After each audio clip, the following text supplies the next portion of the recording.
year ago I searched Titanic sinking maps on Planet Minecraft, and there were builds of Titanic out of scale. There were even some mid-sinking maps which had been rotated, but there was no sinking maps that actually sank and moved.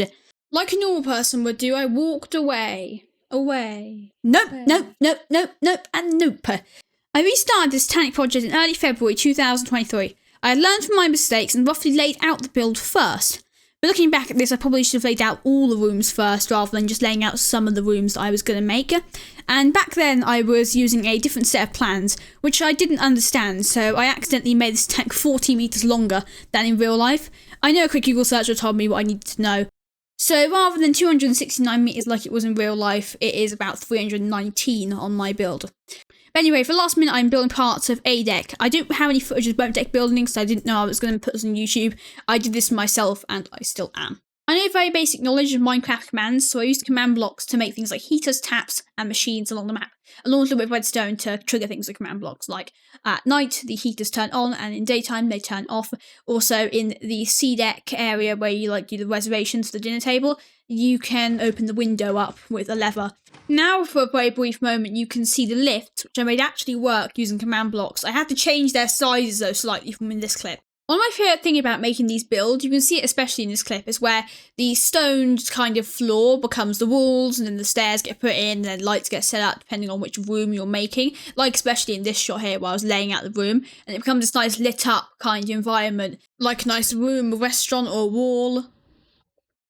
One thing you may have noticed is today is April 14th, 2024, which means it is 112 years ago today that Titanic sank. I highly recommend checking out Titanic Honour and Glory. They've released some great videos over the last month about Titanic's arrival in Southampton, Titanic's departure in Southampton, Titanic's arrival in Queenstown, and inevitably its sinking, which is going to be on later on today. I will link them in the description. They're a big inspiration to this project. I do realise, by the way, that a lot of people have probably seen a lot of this footage before. It's because I've done loads of little shorts on this whole build, so this is basically just a re-narration of all the things that happened in it, just so I can release this one big, long video for people who don't want to go and watch the shorts, because it'd be quite annoying if you're going to watch it on a desktop, having to scroll down each one.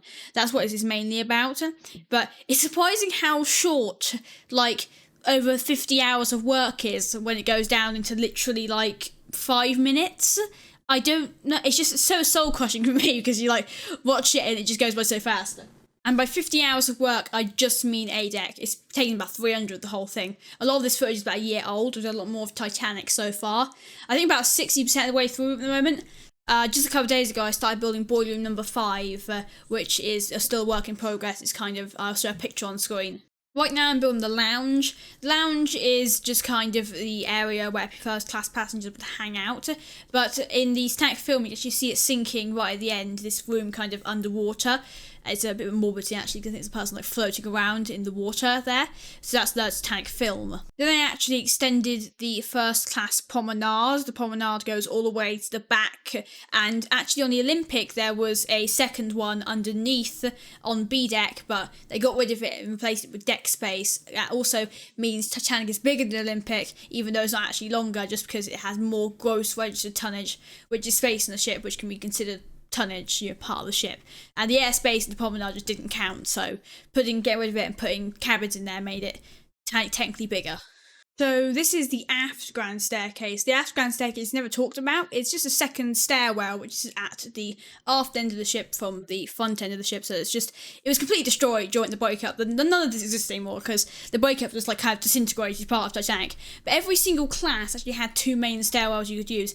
Third class has one at the front, one at the back, and the second class has one in the kind of middle and then one at the back. The second class took up mostly the back of the ship. But every single class had 2 main stairwells they could use. And continuing on, I actually built up the Palm Court, which is just kind of a nice little kind of restaurant, and there was also a bar next to it. They moved down to the second class stairwell, not the aft one, just the second class one. The aft one was a little bit further forward, and the rooms are kind of sandwiched in between the two. And then I continued moving up, and then just behind that window there, we have the fan room, which is me constructing it now, but after I put in a couple of foundations. I think the fan room was meant to provide ventilation underneath in lower decks, and then move forward, I built a bar I mentioned earlier, and then there's the veranda cafe, which is just basically exactly the same as the Palm Court on the other side. Subscribe!